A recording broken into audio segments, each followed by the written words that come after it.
وعلى آله الطيبين الطاهرين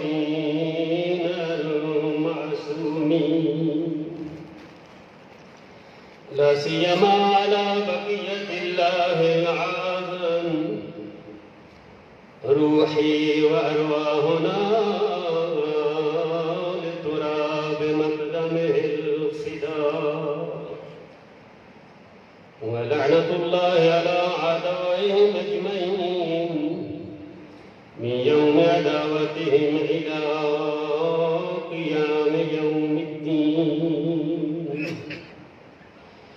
أما بعد، فقد قال الله سبحانه وتعالى في كلامه المجيد وفرقانه الحميد: بسم الله الرحمن الرحيم، ولا تحسبن الذين قتلوا في سبيل الله أمواتا بل أحياء عند ربهم يرزقون. وقال زينب لعلي عليه السلام: ما رأيت إلا جميلا صلوات. اللهم صل على محمد وآل محمد. پروردگار عالم، یہ آپ کا حصہ ادا میں تشریف لانا، قادیان مجلس کا حصہ ادا کا اہتمام کرنا آپ کی بارگاہ میں قبول و منظور فرمائے. سوائے غمی شبیر کے کوئی غم نہ دکھائے. حاضرین کے تمام شرعی حاجات کو پورا فرمائے. بالاخص بیگم رشید بیگم و سید کرامت شاہ صاحب، ان کے درجات بلند فرمائے، اور جتنے بھی مرحومین ہیں حضرات کے مرحومین، ان سب کو جوار رحمت میں جگہ عطا فرمائے. پروردگار عالم میں سید الشہداء کے ذکر کے صدقے میں امام زمان کے ظہور میں تاجیل فرمائے. امام زمانہ کو ہم سے راضی و خوشنما فرمائے. ایک دفعہ مل کے بآواز بلند صلوات.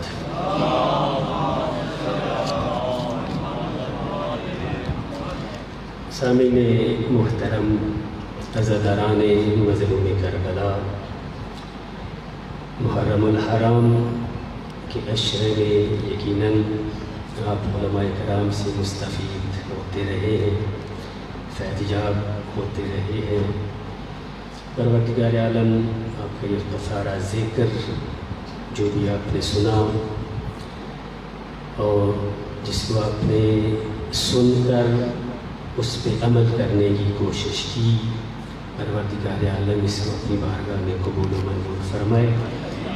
میں اپنی گفتگو کا آغاز ایک دو حدیث سے کرنا چاہتا ہوں.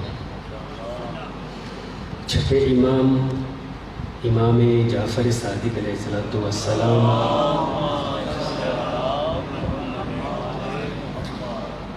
کی خدمت میں ایک وفد آیا، وفد الحسین.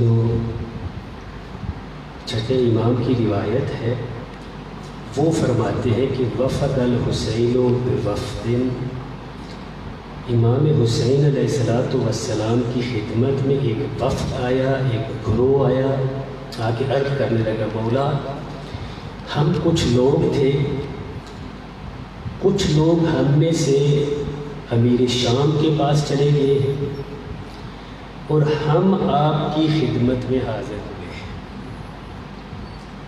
کچھ لوگ امیر شام کے پاس چلے گئے ہیں اور ہم آپ کی خدمت میں حاضر ہوئے ہیں. جب اتنا کہا نا، سید الشہداء نے فرمایا: اذن اجیزکم باکثر مما یجیزہم. فرمانے لگے کہ میں تمہیں اتنا عطا کروں گا جتنا امیر شام بھی انہیں عطا نہیں کرے گا. میری بات سمجھ آ رہی ہے؟ فرمایا: اذن اجیزکم باکثر مما یجیزہم، میں تمہیں ان سے زیادہ عطا کروں گا جو امیر شام ان کو عطا کرے گا۔ جب اتنا جملہ کہا اس وفد نے، اس گروہ نے کہا جعلنا فداک، مولا ہماری جانیں آپ پہ قربان، ہم کسی مادی لالچ میں نہیں آئے۔ اللہ اکبر۔ عرض کرنے لگے مولا ہم آپ سے کسی چیز کا مطالبہ کرنے نہیں آئے، آپ سے کچھ مانگنے نہیں آئے، دنیاوی مال و دولت لینے نہیں آئے۔ جب اتنا کہا روایت کے جملے ہیں فَتَأْتَى رَاسَهُ وَنَكَتَ عَلَى الْأَرْضِ۔ توجہ کیجیے گا، اتنا جب کہا کہ ہم کچھ مادیات آپ سے لینے نہیں آئے، ہم آپ سے ملنے کا اشتیاق رکھتے تھے، قربتاً الی اللہ آپ کی خدمت میں پہنچے۔ اتنا کہا تو اب سید الشہداء روایت کے جملے کر فَتَأْتَى رَاسَهُ وَنَكَتَ عَلَى الْأَرْضِ، سید الشہداء نے اپنے سر کو جھکا دیا۔ کہتے وفد کہتے ہم نے دیکھا سید الشہداء نے اپنے سر کو جھکا کر زمین پہ خط کھینچنا شروع کر دیا کہ اب ان کو کیا جواب دے، یہ تو مجھ سے کچھ مانگنے نہیں آئے ہیں، یہ تو خالصتاً میری محبت میں آئے ہیں، کیا جواب دیا جائے گا؟ کہتے فَتَأْتَى رَاسَهُ، تھوڑی دیر سید الشہداء نے اپنے سر کو جھکائے رکھا، وَنَكَتَ عَلَى الْأَرْضِ، زمین پہ خط کھینچنا شروع کر دیے۔ پھر مطلب کہ تھوڑی مدت کے بعد سید الشہداء نے اپنے سر مبارک کو اٹھا کر فرمایا فَقَصِيرَةٌ مِّن طَوِيلَةٍ، باتیں بہت ساری ہیں، ان میں سے ایک مختصر جملہ آپ کو کہتا ہے۔ یعنی کیا سید الشہداء یہ فرما رہے ہیں کہ آپ کی جو مجھے قربتاً الی اللہ ملنے آئے ہو، آپ کے فضائل بہت زیادہ ہیں، میں ان فضائل میں سے ایک فضیلت آپ کے سامنے آپ کی بیان کرنا چاہتا ہوں۔ جب یہ کہا سید الشہداء نے فرمایا سنو، جو شخص ہم سے اس لیے محبت کرتا ہے اللہ اور اس رسول کی اتباع کرتے ہوئے ہم سے محبت کرتا ہے، کسی دنیاوی لالچ کے لیے نہیں، مال و دولت کمانے کے لیے نہیں، اولاد کے حصول کے لیے نہیں، کیونکہ ہماری مجالس تو منتوں والی ہوتی ہے زیادہ تر، ہم تو امام حسین سے بھی سودا کرتے ہیں، اگر فلاں مال مل گیا، اولاد مل گئی تو مجلس حسین برپا کریں گے۔ جی میں بولوں نا، ہم کیا کرتے ہیں اپنی مجالس میں، یہی ہمارا ہوتا ہے کہ سودا ہے، خدا کے ساتھ بھی سودا ہے اور ائمہ کے ساتھ بھی سودا کرتے ہیں، یہ کام کرو گے ہم یہ کام اس کے بدلے میں یہ کریں گے۔ یاد رکھو، ان صاحبان ایمان کے لیے جملہ کہنا چاہتا ہوں کہ جو خالصتاً محبت حسین اپنے دل میں رکھتے ہیں، جو قربتاً الی اللہ اپنے دل میں حسین کی محبت رکھتے ہیں، ان کے بارے میں سید الشہداء کا جملہ سنیے گا۔ فرمایا سنو، جو شخص ہم اہل بیت سے خالصتاً قربتاً الی اللہ محبت کرتا ہے، کسی رشتہ داری اور مادی دنیاوی کے لیے نہیں، فرمایا جاء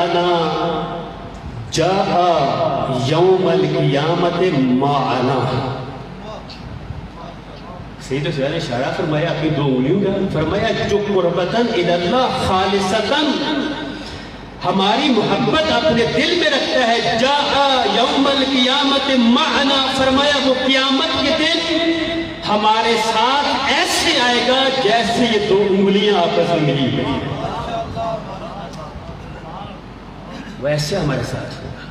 جنت اس درجے پہ جو ہم سے خالصتاً قربت نہیں، کسی دنیاوی لالچ کے لیے نہیں، کسی منتوں کے لیے نہیں، ذکر حسین کرواتا ہے اور کرتا ہے، ساری دنیا کی خواہشات اور مادیات کو ایک طرف رکھ کر خالصتاً قربت الی اللہ مجلس حسین کرواتا بھی ہے، مجلس حسین سنتا بھی ہے۔ فرمایا ایسا شخص قیامت کے دن ہم اور اس ایسے ہوں گے جیسے یہ دو انگلیاں ملی۔ یہ حسین ابن علی اپنے چاہنے والوں کو کسی دنیاوی لالچ کے لیے نہیں، کسی اور مقصد کے لیے نہیں، خالصتاً فرما رہے ہیں وہ شیعہ جو میرے لیے خالص ہو جاتا ہے اس کا درجہ اور مقام کی آمد کے دن سید الشہداء اپنے ساتھ قرار دے رہے ہیں۔ ایک اور حدیث جو 8ویں امام علی رضا علیہ السلام صلوات پڑھے بآواز بلند،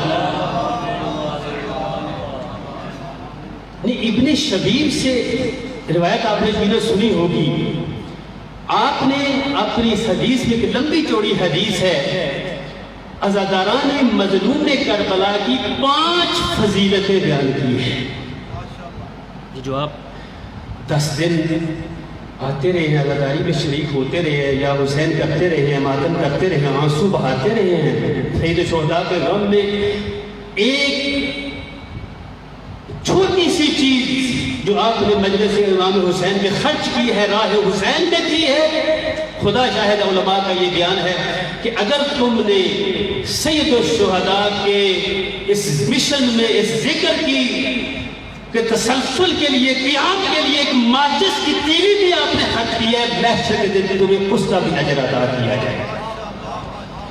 جب آپ ابھی 10 دن فارغ ہوئے ہو، معمولی نہ سمجھو، یہ سید الشہداء سے آپ نے اپنی محبت کا اظہار کیا ہے کہ جس محبت کا تقاضا خود اللہ نے تم سے کیا ہے، قُلْ لَا أَسْأَلُكُمْ عَلَيْهِ أَجْرًا إِلَّا الْمَوَدَّةَ فِي الْقُرْبَى۔ اے میرے حبیب، ان سے کہہ دو میں اس 23 سالہ زحمت کا اجر نہیں مانگتا، اجر یہ ہے میرے قرابت داروں سے محبت کرو، خدا فرما رہا ہے۔ اور اس معدت اور محبت اہل بیت کی ایک جھلک کا نام تھا عاشورہ اور محرم کے ایام میں یا حسین کرنا۔ لہذا 8ویں امام کی حدیث ہے، ابن شبیب سے فرماتے ہیں، شبیب بن ریان، اس کی یہ حدیث ہے، لمبی چوڑی حدیث ہے، میں 5 خصوصیات جو امام نے عزاداروں کی بیان کی ہیں، جو فضائل بیان کی ہیں عزاداروں کو، وہ بیان کر کے پھر اپنے موضوع کی طرف آتا ہوں، کیونکہ مختصر سے اس وقت میں آپ کی زحمت کو بھی تمام کرنا ہے۔ 8ویں امام نے ارشاد فرمایا، یا ابن الشبیب ان بقیت علی الحسین حتی تسیر دموعک علی خدیک۔ توجہ کیجیے گا، حدیث کے جملے عرض کر رہا ہوں۔ فرمایا ابن شبیب، اگر تو سید الشہداء کے غم میں رویا، حتی تسیر دموعک علی خدیک، یہاں تک کہ تیری آنکھوں سے آنسو نکل کر تیرے رخسار پہ آئے، غفر اللہ کل ذنب اذنبتہ، فرمایا خداوند متعال تیرے سارے گناہ معاف کر دے گا جو تو نے گناہ کیے ہوں گے۔ 8ویں امام فرمائے، غفر اللہ کل ذنب اذنبتہ، فرمایا صغیراً کان او کبیراً، قلیلاً کان او کثیراً، وہ چاہے گناہ چھوٹے ہوں یا بڑے گناہ۔ یہ عیون اخبار الرضا کی روایت ہے، بہار الانوار کی بھی یہ روایت موجود ہے۔ فرمایا چاہے تیرے گناہ چھوٹے ہوں، گناہ صغیرہ ہوں یا گناہ کبیرہ ہوں، غفر اللہ کل ذنب اذنبتہ قلیلا کان او کثیرا، صغیر قلیلا کان او کثیرا، کبیرا کان او قلیلا، فرمایا چاہے وہ گناہ چھوٹے ہوں یا بڑے، کم ہوں یا زیادہ، تیرے ایک آنسو بہانے سے سید الشہداء کے غم میں پروردگار عالم تیرے سارے گناہوں کو معاف کر دیتا ہے۔ دوسری فضیلت فرمایا، یا ابن الشبیب ان تلق اللہ عز وجل، ان سرک ان تلق اللہ عز وجل لم لا ذنب علیک فزور الحسین علیہ السلام۔ فرمایا یا ابن شبیب، اگر تو چاہتا ہے اپنے پروردگار کی ایسی حالت میں ملاقات کرے کہ تیری گردن پہ کوئی گناہ نہ ہو، فرمایا فزور الحسین علیہ السلام، تو امام حسین کی زیارت کیا ہے۔ اگر تو اپنے پروردگار سے حالت میں ملاقات کرنا چاہتا ہے کہ تیری گردن پہ کوئی گناہ نہ ہو، تو معصوم ہو کر اپنے رب سے ملنا چاہتا ہے، 8ویں امام نے فرمایا فزور الحسین علیہ السلام، سید الشہداء کی زیارت کیا ہے۔ اللہ اکبر۔ اتنی بڑی فضیلت ہے امام حسین کے ظاہر کی. فرمایا من زار الحسین فی کربلا کا من زار اللہ فی عرشہ.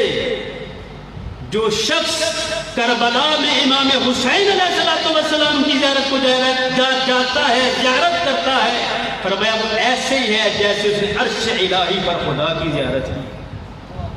اب حدیث متشابہ ہے، یہ خیال بھی نہ آئے کہ خدا متعال عرش پہ بیٹھا ہوا ہے، جسم رکھتا ہے اور ہم ایک دن اس کی زیارت. نہ، وہ ذات ایسی ہے، نہ اس کائنات میں نظر آنے والی ہے، نہ محشر کے دن نظر آئے گی.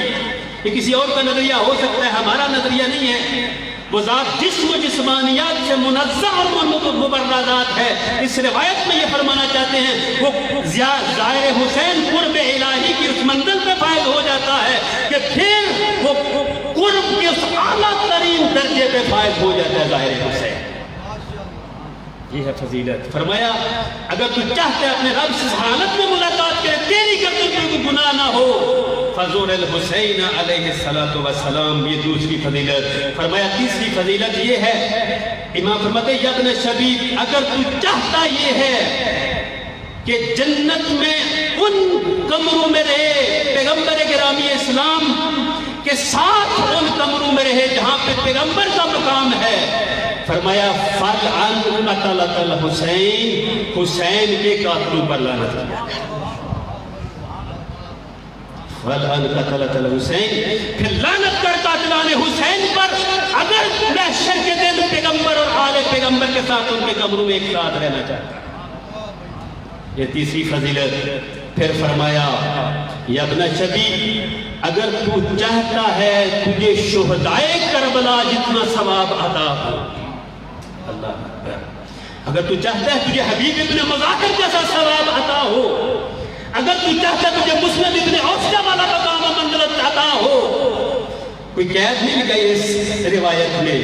فرمایا اگر تو چاہتا یہ ہے شہدائے کربلا جتنا تجھے مقام و منزلت عطا ہو، تو ایک جب بھی اہل بیت اور سید الشہداء اور اصحاب حسین کا تو ذکر کرتا ہے، یہ کہا کر، یہ جملہ کہا کیا کر، اس وقت کہا کر کیا جملہ؟ فرمایا کہ یہ کہا یا لیتنی کنت معکم فافوز معکم، کاش میں بھی کربلا کے میدان میں ہوتا اور اصحاب حسین کی طرح امام حسین کا اپنی جان کا نذرانہ پیش کر دیتا. فرمایا تیرا یہ جملہ کہنا تجھے اصحاب حسین کا مقام و مرتبہ عطا کر دیتا ہے. اللہ، کوئی عام بندہ نہیں کہہ رہا، 8ویں امام کہہ رہے ہیں تجھے اصحاب حسین جنہوں نے اپنی جان کا نذرانہ، کیسے اصحاب حسین کی جس کے بارے میں خود سید الشہداء نے فرمایا جیسے اصحاب مجھ کو ملے ہیں، نہ میرے بابا علی کو ملے تھے، نہ میرے نانا رسول اللہ کو ملے تھے. ان اصحاب کی بات جنہیں شب عاشور سید الشہداء نے جنت میں ان کے مقامات دکھا دیے تھے، اس قدر معرفت اور ایمان اس درجے پہ فائز تھے جنت میں مقامات دیکھ کر پھر بھی عبادت پروردگار کرنے والوں کا نام ہے اصحاب حسین. اصحاب حسین ان کا نام ہے. ہمیں کہا جائے یا آپ کو جنت مل چکی ہے، گارنٹی دے دی جائے. اگر کوئی آگے کہے کہ آپ کو یہ مقام مل چکا ہے، ہماری عبادت میں فرق آ جائے گا. ہمیں تو ہم اس مقام پہ پہنچ چکے ہیں، ہمیں وہ مقام و منصب مل چکا ہے، لہذا ہمیں عبادت کی ضرورت نہیں ہے. آؤ کربلا کے میدان میں اس حدیث کے وہ جملے ہیں جو امیر المومنین نے فرمایا تھا، مَا عَبَدْتُكَ طَمْعًا فِي الْجَنَّةِ وَلَا خَوْفًا مِنَ النَّارِ بَلْ عَبَدْتُكَ وَجَدْتُ أَهْلًا لِلْعِبَادَةِ فَعَبَدْتُكَ. وہ امیر المومنین کے جملے اصحاب حسین پہ فٹ ہوتے ہیں. پروردگارا، نہ میں تیری جنت کے لالچ میں عبادت کرتا ہوں، نہ تیرے جہنم کے خوف سے عبادت کرتا ہوں، بل وجدت أهْلًا لِلْعِبَادَةِ، میں تو تجھے لائق عبادت سمجھ کر تیری عبادت کرتا ہوں. اللہ اکبر، یا رسول اللہ، یا علی. یہ اس مقام پہ فائز سے اصحاب حسین جنت کے درجات دیکھ کر ضمانت ملنے کے باوجود مقتل کے یہ روایات جملے ہیں کہ شب عاشور خیام سے اس طرح دعا و مناجات کی آوازیں آ رہی تھی جیسے شہد کی مکھیاں جب کسی چھتے سے اڑ کے جاتی ہیں۔ اس وقت ہمیں اگر میں درمیان میں ایک بات کر جاؤں، اگر ہمیں کہا جائے، انصاف سے بتائیے گا، آج اگر کہا جائے نہ جنت ہے نہ جہنم ہے، جی آج کہا جائے نہ جنت ہے نہ جہنم ہے، مجھے بتاؤ ہماری عبادت میں فرق آئے گا یا نہیں آئے گا؟ ہم جو نماز پڑھتے جیسی تیسی نماز پڑھتے ہیں، ہماری عبادت میں فرق آ جائے گا۔ کیوں؟ ہماری عبادت کا زیادہ تر مقصد ہے جنت۔ ہماری عبادت کا زیادہ تر ہدف مقصد کیا ہے؟ جنت کا لالچ ہے۔ اگر میں نہیں کہتا یہ عبادت بری ہے، یہ نہیں کہہ رہا، جنت کے لالچ میں بھی عبادت کرنا عبادت پروردگار ہے، جہنم کے ڈر سے بھی عبادت کرنا عبادت پروردگار ہے۔ میں اس مقام اور اس معرفت کی بات کر رہا ہوں جو علی اور اولاد علی کی معرفت تھی، جس ایمان اور بلندی میں وہ ہستیاں فائز تھیں۔ میں اس معرفت کا ذکر کر رہا ہوں کہ جہاں پہ فرمایا اگر پوری کائنات میں اعلان کر دیا جائے کہ نہ جنت ہے نہ جہنم ہے، خدا کی قسم علی اور اولاد علی کی عبادت میں ذرا برابر فرق نہیں آئے گا۔ وہ ایمان کے اس درجے پہ وہ ہستیاں فائز تھیں، معرفت کی اس بلندی پہ فائز تھیں۔ خود فرمایا کرتی تھی امیر المومنین کا جملہ، لوگ کو شفا لگتا مدد تو یقینا، اگر اس تمام کے تمام پردوں کو ہٹا دیا جائے جو انسان کی معرفت اور یقین کی بلندی تک لے جاتے ہیں، اگر اس یقین کے راستے میں جتنے بھی پردے ہیں ان سب کو ہٹا دیا جائے، ایمان کے راستوں سے پردوں کو ہٹا دیا جائے، فرمایا علی ابن ابی طالب کے یقین میں ذرا برابر فرق نہیں آئے گا۔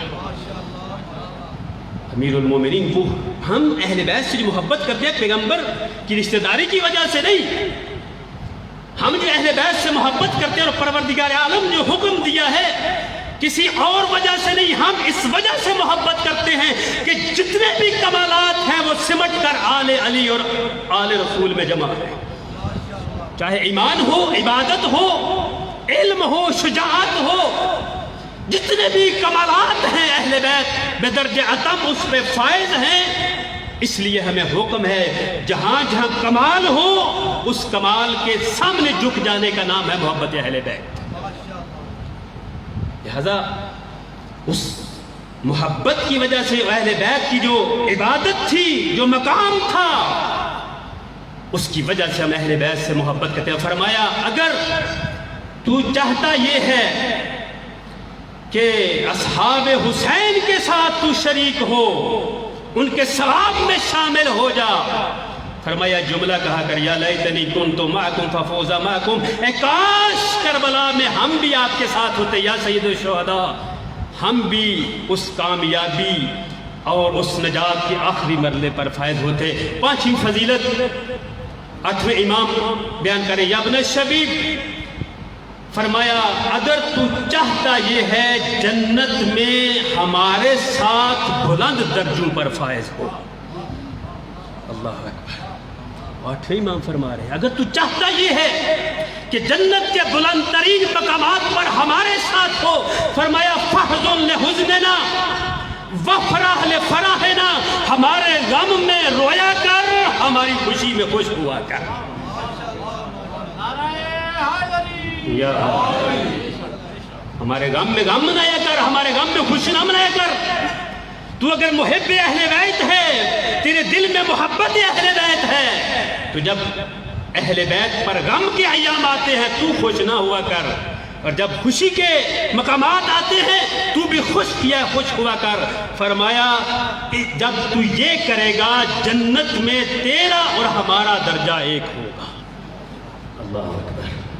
فرمایا علیکم بولایتنا، اور تم پر لازمی ہے ہماری ولایت سے متمسک رہنا۔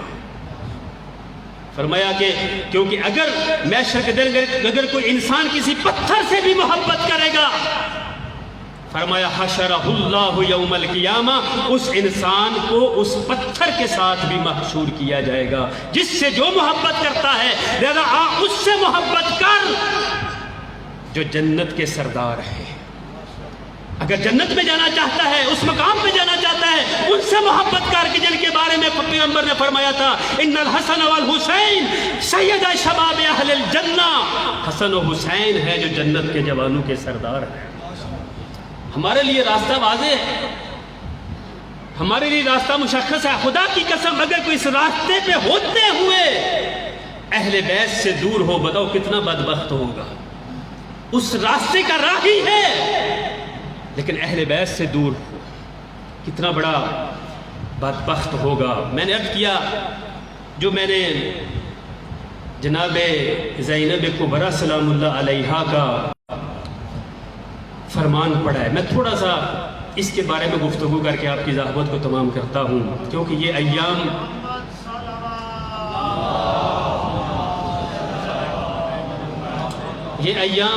جناب زینب سلام اللہ علیہا کے ایام ہیں۔ یقیناً آپ نے محرم کے دنوں میں ذکر فضائل و مصائب امام حسین اور ان کے جانثاروں کے سنے ہوں گے۔ جب جناب زینب پہنچی ہیں ابن زیاد کے دربار میں، ایک جملہ جو بڑا مقتل کی کتابوں میں ملتا ہے، بڑا معروف جملہ ہے کہ جب اس ملعون نے جناب زینب سے خطاب کرتے ہوئے کہنے لگا ما رأیت صنع اللہ بأخیک و بأہل بیتک، مجھے یہ بتا اللہ نے تیرے بھائی اور تیرے اہل بیت کے ساتھ کیسا سلوک کیا ہے۔ جب یہ جملہ کہا، جناب زینب نے بڑا ایک معرفت پر مشتمل جملہ ارشاد فرمایا، توجہ کیجیے گا، بڑا معرفت، بڑا معنی خیز جملہ ہے۔ بعض اوقات ہمارے ذہن میں خیال آتا ہے کہ شاید یہ جیسے انسان رجز پڑھتا ہے اور کسی کے سامنے اپنے آپ کو پست اور وہ شکست خوردہ تسلیم نہ کروانے کے لیے اور اپنے آپ کو بڑا ظاہر کرنے کے لیے جملہ کہا جاتا ہے۔ بعض اوقات انسان کے ذہن میں یہ خیال آتا ہے کہ جب دشمن کے سامنے ہو، چاہے شکست خوردہ ہی کیوں نہ ہو، اپنے آپ کو کبھی نیچے اور اپنے آپ کو پست اور حقیر تصور نہ کرو۔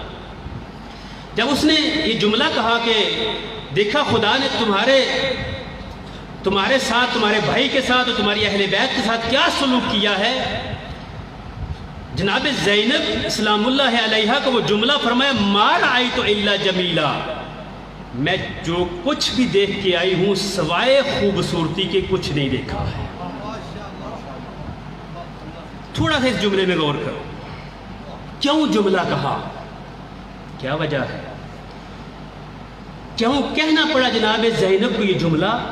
کیا آپ کی نظروں میں یہ جتنی بڑی قربانی کربلا کے میدان میں ہوئی تھی، سید الشہداء کا شہید ہو جانا، جناب عباس کا شہید ہو جانا، بھتیجوں کا مارا جانا، بیٹوں کا مارا جانا، وہ بے دردی سے، کیا جناب زینب کی نظر میں ان کی کوئی اہمیت نہیں تھی؟ جی کہ اتنا بڑا جملہ سب کو پسے پشت ڈال کر جناب زینب کیا فرما رہی ہے ما رأیت الا جمیلا، کیا یہ دردناک مناظر جناب زینب بھول چکی تھی؟ کیا وہ بھیا کی عریان لاش کو چھوڑ کر کوفہ کے بازاروں اور درباروں میں آنا جناب زینب کو بھول چکا تھا کہ ادھر آ کر ابن زیاد ملعون کے دربار میں یہ جملہ فرما رہی ہیں ما رأیت الا جمیلا، ابن زیاد جو کچھ میں دیکھ کے آئی ہوں کربلا کے میدان میں وہ خوبصورت، وہ زیبت۔ یہ اس جملے کے بارے میں تھوڑا سا غور کرنا ہے کہ آیا یہ جملہ علماء نے، ہمارے ہاں تو شاید یہ کنسیپٹ نہیں ہے، علماء نے کربلا کی خوبصورتیوں کو بیان کیا ہے، کربلا میں کتنی زیبائی تھی، کتنی خوبصورتیاں تھیں، ان خوبصورتیوں کو علماء نے آ کر بیان کیا ہے۔ اس خوبصورتی کی طرف اشارہ کرے جناب زینب سلام اللہ علیہ کہ ما رأیت الا جمیلا۔ کیا خوبصورتی تھی، کیا مقصد تھا یہ جملہ کہنے کا، ہدف کیا تھا؟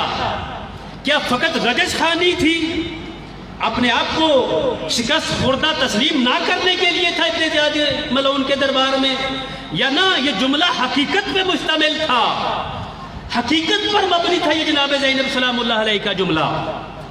دیکھیں ہمارے ہاں کچھ خوبصورتی کے، کچھ زیبائی کے معیار ہیں جو ہم نے اپنی طرف سے بنا رکھے ہیں، کچھ معیار زیبائی کے اور جمال کے اسلام کے اندر ہیں جو اہل بیت نے، جو ائمہ نے اور جو خدا نے ہم تک پہنچائے ہیں۔ کچھ وہ معیار ہیں کہ آپ ان ہستیوں کے نزدیک خوبصورتی کسے کہتے ہیں، ان ہستیوں کے نزدیک جمال اور زیبائی کیا ہے، اور ایک معیار ہے جو ہم نے بنا رکھے۔ اکثر ہم ایک بات کہتا چلو، اکثر ہم نے جو اس معاشرے میں معیار بنا رکھے ہیں، میجرمنٹ بنا رکھے ہیں، وہ غیر اسلامی ہوتے ہیں۔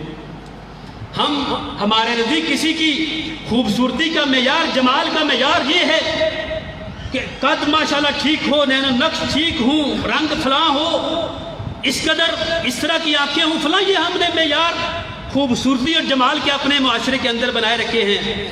کسی کا مقام و منصب دیکھتے ہیں، اس کا ایک معیار ہمارے ذہن میں بیٹھ جاتا ہے، یہ فلاں چیز کا معیار ہے۔ کیا اسلام اور آل محمد نے بھی انہی معیاروں کو اپنایا ہے کہ کربلا کی اتنی زیادہ مصیبتوں کے بعد جناب زینب کا یہ فرمانا ما رأیت الا جمیلا، کیا کس اس معیار اور میجرمنٹ کی طرف اشارہ کری جناب زینب کبریٰ سلام اللہ علیہ؟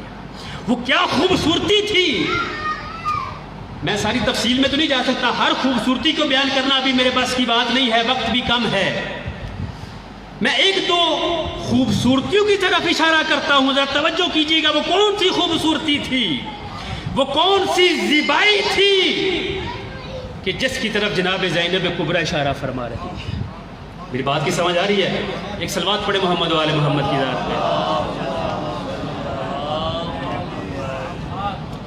کربلا کے میدان میں ایک سب سے بڑی خوبصورتی اور زیبائی تھی رضائے پروردگار۔ رضائے پروردگار سب سے بڑی خوبصورتی تھی کربلا کے میدان میں۔ اور آپ اول سے لے کر سید الشہداء کے مدینہ سے لے کر کربلا پہنچنے تک اور پھر کربلا کے میدان میں روز عاشور تک ہر خطبے میں ذرا نگاہ کر، تمہیں پتہ چلے گا حسین ابن علی کی ساری تگ و دو تھی پروردگار عالم کی رضا کے حصول کے لیے، ساری کوشش تھی، یہاں تک کہ آپ کی چاہنے والے، آپ کے اس اہل بیت میں موجود بچے بھی اس چیز کو سمجھتے تھے اور برملا اظہار بھی انہوں نے کیا۔ جب راستے میں کسی منزل پہ سید الشہداء کی آنکھ لگتی ہے اور پھر اٹھتے ہیں اور کلمہ استرجاع کی تلاوت کرتے ہیں، اِنَّ لِلَّهِ وَإِنَّ إِلَيْهِ رَاجِعُونَ، تو بیٹا قریب یہ جملہ سن رہا تھا، قریب آ کے پوچھتا ہے بابا جان یہ جملہ تو اس وقت کہا جاتا ہے جب کسی کی موت کی خبر آتی ہے۔ تو کہنے لگے، امام نے فرمایا بیٹا علی اکبر، ابھی ہاتف غیبی سے یہ آواز آ رہی تھی کہ یہ قافلہ جا رہا ہے، موت اس کا تعاقب کر رہی ہے، اس لیے میں نے جملہ کہا ہے۔ سنو ذرا جملہ، کس قدر رضائے پروردگار مد نظر تھی اہل بیت اور اس پورے لشکر کے لیے۔ فرمایا اولسن علی الحق، بابا جان کیا ہم حق پہ نہیں ہیں؟ کیا ہم حق پہ نہیں ہیں؟ فرمایا بیٹا جان ہاں ہم حق پہ ہیں، اس پہ ذرا برابر بھی ہمیں شک و شبہ نہیں ہے۔ پھر علی اکبر نے فرمایا بابا جان جب ہم حق پہ ہیں اذا لا نبالی بالموت، پھر موت کی کیا پرواہ ہے؟ جب حق ہمارے مد نظر ہے، جب ہم اس راستے پہ ہیں جو الہی راستہ ہے، جب ہم اس راستے پہ چل رہے ہیں جس راستے کو میرا پروردگار پسند کرتا ہے، پھر موت کی کیا پرواہ ہے؟ اور ان ہستیوں نے زندگی کے کسی موڑ پر ایسا قدم نہیں اٹھایا جو رضائے پروردگار کے خلاف، چاہے جنگ کی حالت میں ہو، چاہے محراب مسجد میں ہو۔ امیر المومنین کا جنگ خندق کا واقعہ آپ کے سامنے میں اشارہ کر کے گزر جاؤں گا. عمر ابن عبد ود کو زمین پر گرا کر, اتنے بہادر شخص کو زمین پر گرانے کے بعد پھر اس کے سینے سے اٹھ جانا محض رضائے پروردگار کی حاضر ہے. ورنہ جنگ کے میدان میں کسے یاد ہوتا ہے رضائے پروردگار؟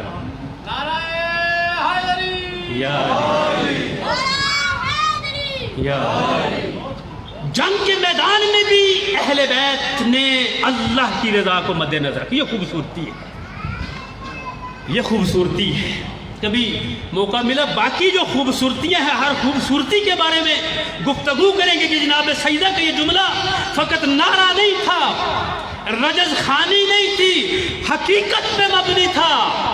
ان تمام تر مصائب اور درد کو دیکھ کر, سمجھ کر, سہ کر اتنا سہا, اتنا درد جسمانی اعتبار سے جناب زینب اس قدر درد کو محسوس کر رہی تھی کہ کھڑے ہو کر عبادت نہیں کر سکتی تھی. جسمانی طور پر اس قدر نہیں ہو چکی تھی کہ جب مدینے پہنچی ہے عبداللہ بن جعفر جناب زینب کو پہچان نہیں سکا. لیکن روحانی طور پر, معنوی طور پر اتنی مضبوط تھی جناب زینب کہ فرمایا ما رأیت الا جمیلا, میں نے خوبصورتی کے علاوہ کچھ دیکھا ہی نہیں. جناب قاسم شب عاشور آپ نے جملہ سنا ہوا ہے بار بار, جب سب شہداء کی لسٹ تیار ہوئی اور جناب قاسم ایک طرف بیٹھے ہوئے ہیں اور امام نے سارا نقشہ کل کا کھینچ کے بتایا اپنے صحاب کو, تو قریب آگے کہتے ہیں چچا جان کیا شہداء کی لسٹ میں میرا نام نہیں ہے؟ 13 سال کے ہیں قاسم, جوان آدمی ہے, کبھی بچہ موت کی تمنا نہیں کرتا. کس قدر معرفت کہ اس عروج پہ فائز تھی یہ ہستیاں. جب کہا نا چچا جان شہداء کی لسٹ میں میرا نام نہیں ہے, چچا نے امتحان لیا, کیف عندک الموت, بیٹا قاسم موت کو کیسے پاتے ہو, تمہارے نزدیک موت کیا چیز ہے؟ فرمایا احلا من الاصل, میں اللہ کی راہ میں اللہ کی رضا کی خاطر مارا جاؤں, یہ میری موت شہد سے زیادہ میٹھی ہے. یہ رضائے پروردگار تھی. فرمایا ایک خوبصورتی کربلا کے میدان میں یہ تھی, سارا کنبہ ذبح ہو گیا اللہ کی رضا کے حصول کے لیے کہ پروردگارہ تو راضی ہو جائے. خود جب امام حسین علیہ السلام نے علی اصغر کو اپنے ہاتھوں پہ اٹھایا ہوا تھا, فَذُبِحَ مِنَ الْأُذُنِ إِلَى الْأُذُنِ, ایک جملہ کہا سید الشہداء نے, فرمایا پروردگارہ یہ مصیبت بڑی مصیبت تھی علی اصغر, کسی اور مصیبت پہ امام حسین نے آپ کو یاد نہیں کیا. اتنی بڑی مصیبت تھی کہ جب روز عاشور شہادت کے بعد جناب سکینہ اپنے بابا کی لاش پہ پہنچتی ہیں تو ایک ندا سنتی ہیں, آواز آتی ہے لیتکم فی یوم عاشورا جمیعا تنظرونی کیف استسقی لطفلی فابوا ان یرحمونی. اتنی زیادہ سخت مصیبت تھی کہ امام فرمایا اے میرے شیعو کاش تم کربلا کے میدان میں ہوتے, میں کس طرح علی اصغر کے لیے پانی مانگ رہا تھا اور یہ ظالم پانی دینے سے منع کر رہے تھے. اتنی بڑی مصیبت کہ پروردگار عالم نے خود تسکین تسلی دینا پڑی, حسین علی اصغر کو ہمارے حوالے کر دو, ہم نے ان کے لیے دایا کا اہتمام کر دیا ہے. اتنی بڑی مصیبت سید الشہداء کے لیے کیا فرما رہے ہیں؟ فرمایا پروردگارہ یہ مصیبت میرے لیے آسان ہے, اس لیے تیری راہ میں نے قربان کر دیا ہے. یہ رضائے پروردگار تھی. اس رضا اگر جو اللہ کی رضا میں مارا جائے, یہ ہستیاں ایسی تھی زندگی میں کبھی نہیں کہا فزت برب الکعبہ, جب سر پہ ضربت لگتی ہے علی ندا دیتے ہیں فزت برب الکعبہ, اللہ کی قسم آج میں اللہ کی راہ میں قربان ہونے جا رہا ہوں, میں اپنی مقصد میں کامیاب ہو گیا. یہ وہ ہستیاں رضائے پروردگار اور رضائے پروردگار کی خاطر اپنی جان قربان کر دینا, یہ خوبصورتی ہے کربلا کی. جس کی طرف جناب زینب اشارہ کر رہی ہیں. آخری کئی مرتبہ سید الشہداء کو آخری لمحہ جب مقتل گاہ میں ہیں، ذرا سنو وہ مناجات سید الشہداء، ذرا سنو اپنے رب سے کس طرح ہم کلام ہیں سید الشہداء.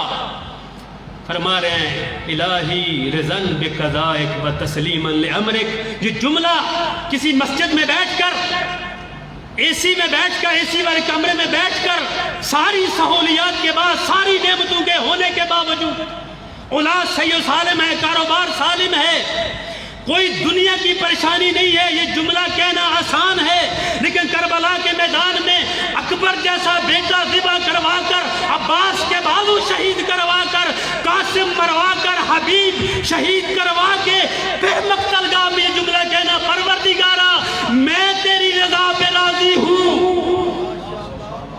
یہ جملہ کہنا بڑا سخت ہے. الہی رضن بقضائک و تسلیما لامرک. پروردگارہ میں تیرے فیصلے پہ راضی ہوں، میں تیرے حکم کے سامنے سر تسلیم خام ہوں.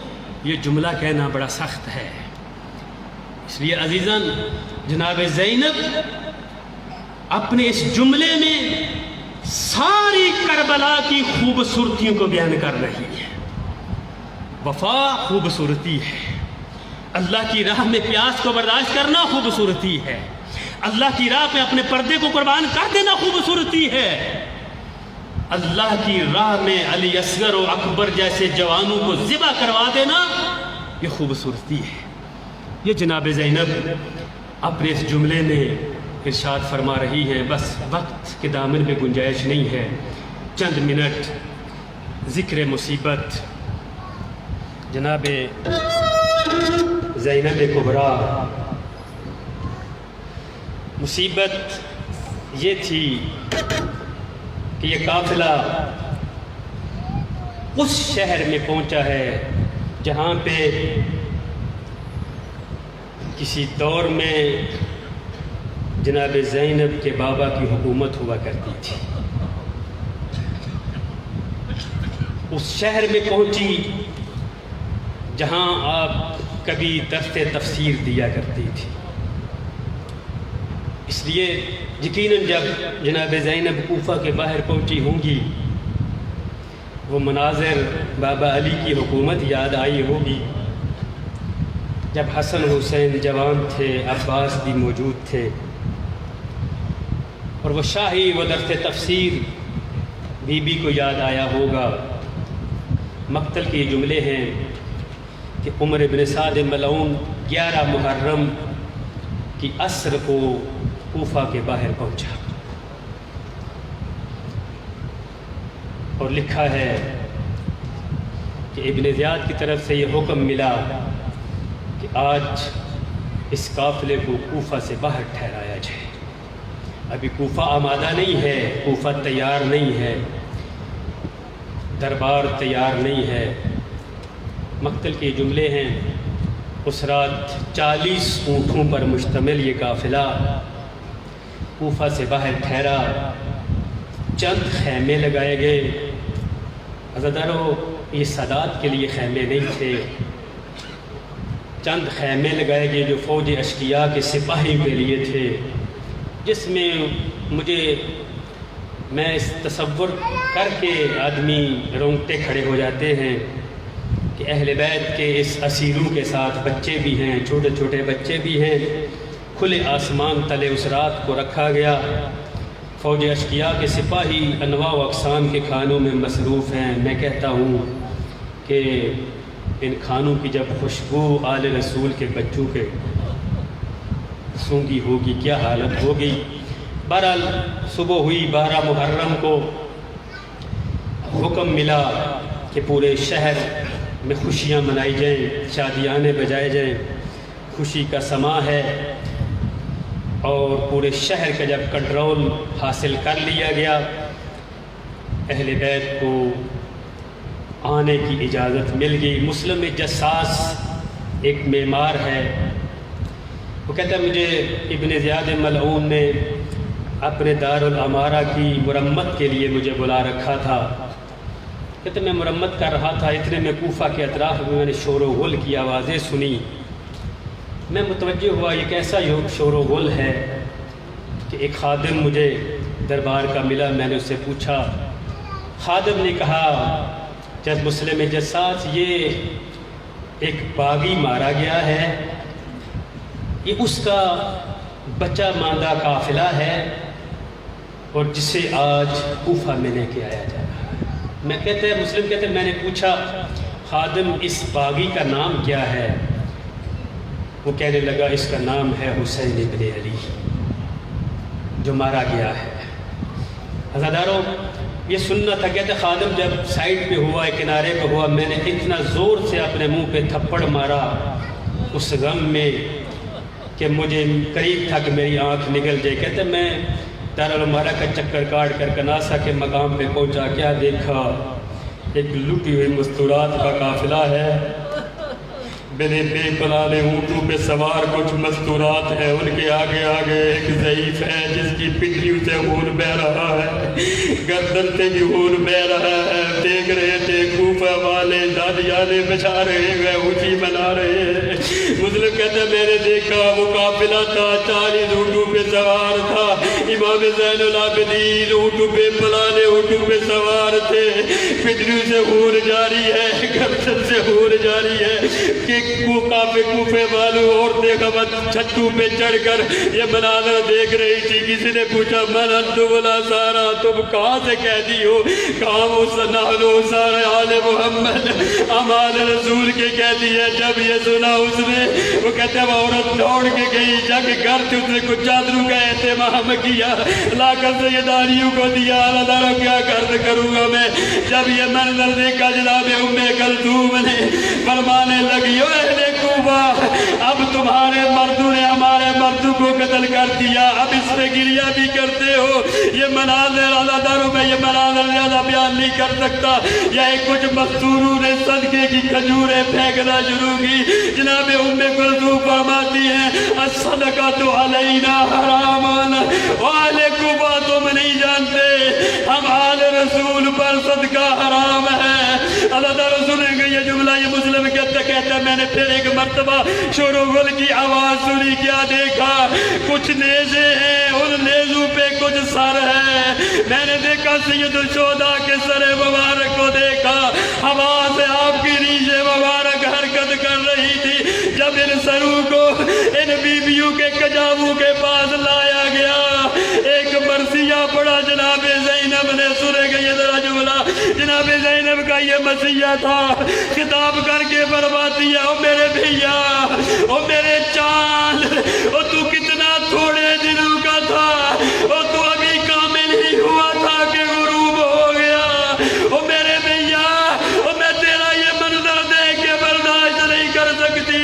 او بھیا, او ذرا اپنی اس چھوٹی سی بچی سے کلام کرو, او جب سے شہید ہوئے ہو او مسلسل آپ کے بارے میں پوچھ رہی ہے, ذرا بات تو کرو کس طرح یہ بچی برداشت کر رہی ہے.